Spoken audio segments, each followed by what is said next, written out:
Hi வணக்கம். இது உங்கள் சிவி ஜோன். ஸோ எல்லாரும் எப்படி இருக்கீங்க? இப்போ பார்த்தீங்கன்னா ப்ரொமோ 3 வந்திருக்கு. இதை பார்க்கும்போது நம்மளுக்கு ரொம்ப வருத்தமாகவும் இருக்குது. இப்படி அன்ஷிதாவை அட வச்சுட்டீங்களா அப்படின்னு சொல்லிட்டு அன்ஷிதாவோட ரசிகர்கள்லாம் வந்து ரொம்ப டென்ஷன் ஆகுறாங்க, கவலைப்படுறாங்க, கண்ணீர் விடுறாங்க.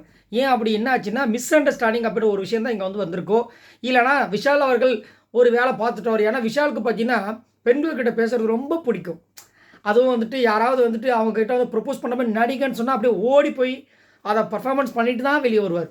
அதுவும் அந்த கேர்ள்ஸ் டீமில் இருக்கும்போது ஞாபகம் இருக்குங்களா, பவித்ரா கிட்ட வந்துட்டு இது பண்ணுங்கள், ப்ரப்போஸ் பண்ணுங்கன்னு சொன்னோடனே உடனே ரெடி ஆகிட்டார். ரெடி ஆகிட்டு போயிட்டு ப்ரப்போஸ் பண்ணார்.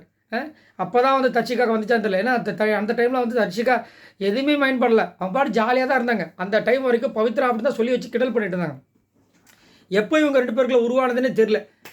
காரணம் அந்த ஸ்கூல் டாஸ்க்ன்றாங்க. இப்போ என்ன ஆயிடுச்சுன்னா, இவங்க அதாவது விஷாலும் நம்ம தர்ஷிகாவும் லவ் பண்ணுறது ஒரு கிரிஞ்சாக இருக்குது, கடுப்பாக இருக்குது, பார்க்குறதுக்கு சைக்கிளை.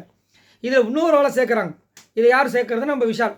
என்னென்னா அன்ஷிதா இவர்கிட்ட பேசுகிறது எல்லாமே வந்துட்டு அன்ஷிதாவும் இவருக்கு ஒரு ரூட் விடுற மாதிரி தோணிருக்கும் பொழுது அது ஒரு பிரச்சனையை வெடிச்சு இப்போ வந்து ஆர்ஜி ஆனந்தி கேட்குறாங்க, உனக்கு வந்துட்டு விஷால் மேலே பொசசிவ் இல்லையானா? அவங்க ஷாக் ஆகிறாங்க. என்னது எனக்கா?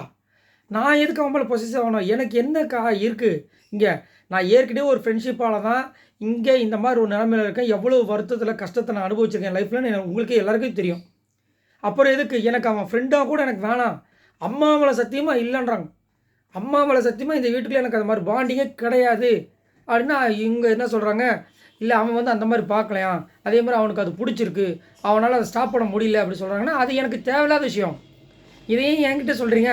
இதை அவன் அந்த மாதிரி கிரியேட் பண்ணிருக்கான மாதிரி அவங்க சொல்கிறாங்க. அதுக்கப்புறமா அழுகுறாங்க.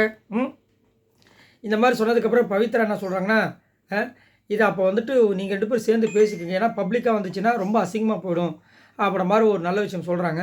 பட் இதை வந்து நல்ல அழகாக வந்துட்டு நம்மளுடைய விஷால் வந்து யூஸ் பண்ணிட்டாருன்ற மாதிரி தோணுது.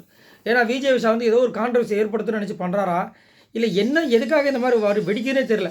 ஏன்னா அன்ஷிதா ஆல்ரெடி உங்களுக்கே தெரியும், தெரிஞ்ச விஷயங்கள்லாம் உள்ளே வந்திருக்காங்க. வந்ததுக்கப்புறமா அதை வந்துட்டு எப்படியோ கண்டிப்பாக மாற்றி கீத்து இப்போ இவ்வளோ தூரம் வந்திருக்காங்க.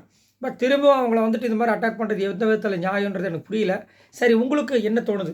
இது உண்மையிலேயே வந்துட்டு அன்ஷிதா, ஏன்னா நைட்லாம் வந்து அன்ஷிதா வந்து 2 மணிலாம் வந்துட்டு நம்ம விஷால் கிட்ட பேசும்போது விஷால் என்ன சொன்னார்னா, இல்லை அந்த மாதிரிலாம் கிடையாது எனக்கு தர்ஷிகாவுக்கு அப்படின்ற மாதிரி அங்கே சொல்கிறது.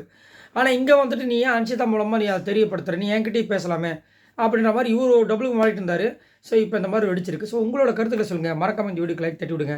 மறக்காமல் சப்ஸ்கிரைப் பண்ணுங்கள். பாய் நண்பர்களே.